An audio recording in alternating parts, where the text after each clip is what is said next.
Kenya is vulnerable to frequent and extremely expensive natural disasters, high frequency of drought every 2 years. And now let's look at the drought losses. And in 2008 to 2011, we have 968.6 billion shillings. That was the effects of drought between the 3 or 4 years that you've seen. And also this brought down the GDP by 2.8%.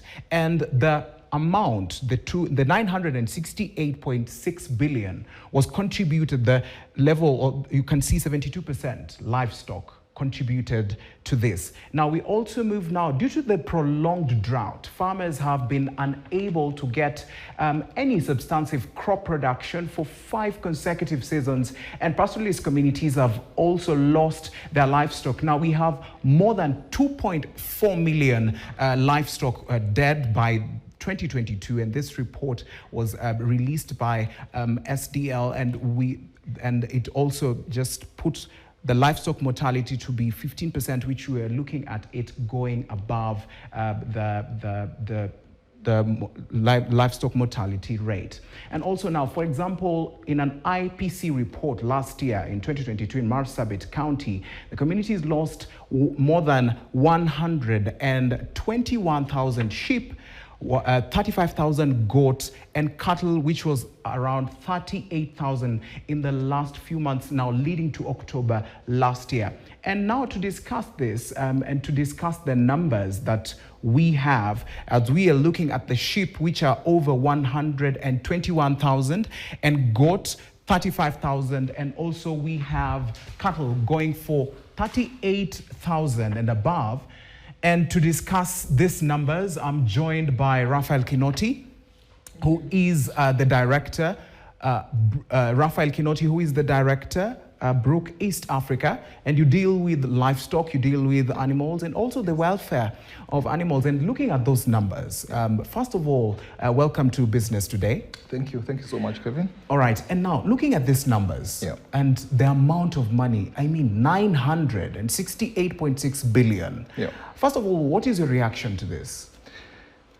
These are huge losses, Kevin. Huge losses. It's amazing that actually some of the pictures you've shown here of cows, we're used to them. But when we lose animals like that, we don't think about the livelihoods that actually they carry. Mm-hmm. And I can bet almost every Kenyan, as you move into the countryside, you just pass by a skeleton, but then don't think, this skeleton, what does it mean? It is people's livelihoods.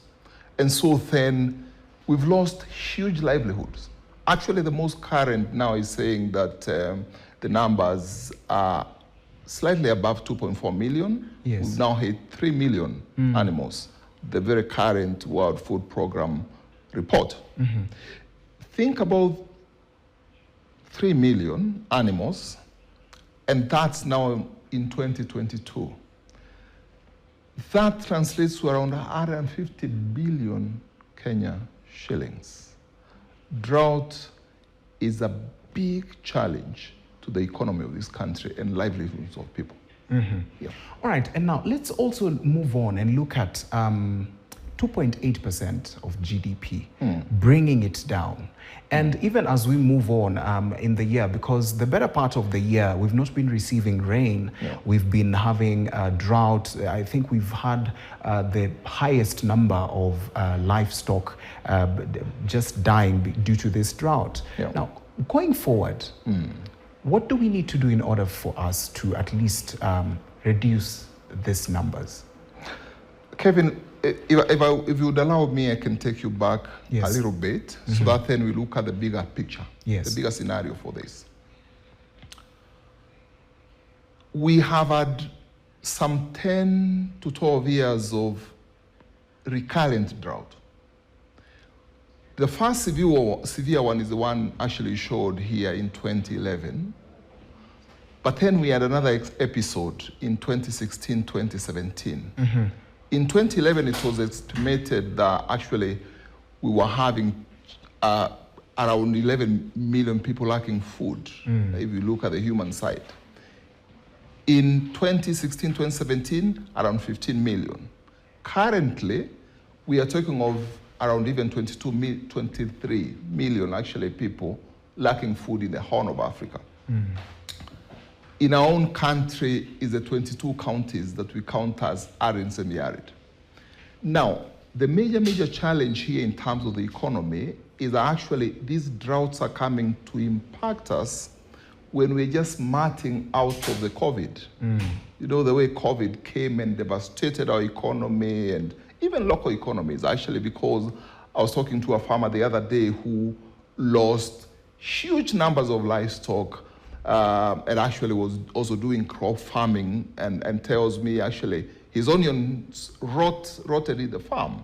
So then we are just trying to smart out of that, but then the economy is not doing very well. We have challenges. We have challenges with our foreign currency. We have challenges with inflation and all this, and this is compounding the challenge.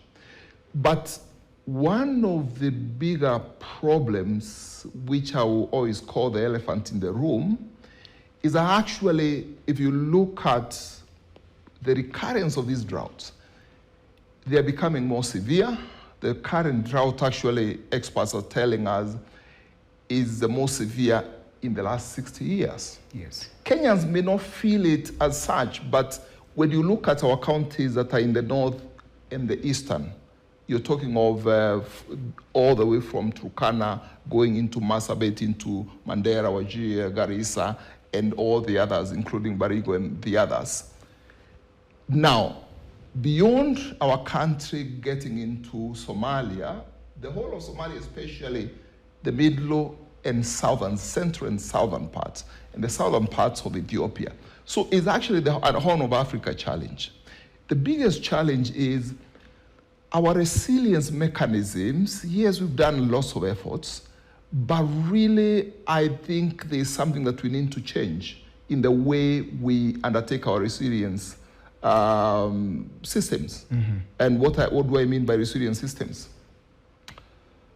Livestock feed. How do we regrow and regenerate our environment so that then, even with short rains, we can have actually grasses coming back again and shrubs and all these, so that livestock can feed on that. How about the water saving mechanisms that we have in terms of our dams and boreholes? I don't want to speak about boreholes a lot because then, like for this drought season, yes, we've lost up to actually 30% of our boreholes. The dams, how are we doing them? How is our disaster risk reduction mechanisms? I think that is the biggest question, because then what climate people are telling us is that the droughts are going to be more recurrent, they're going to be more severe, and they're going to impact people's livelihoods. So then how are we preparing ourselves as a country and actually as Africa in general? Even before we go to how we are prepared, for example, let us look at even the last 2 years. From where you sit, yeah, what is the percentage or what is the number of livestock that has just succumbed to this?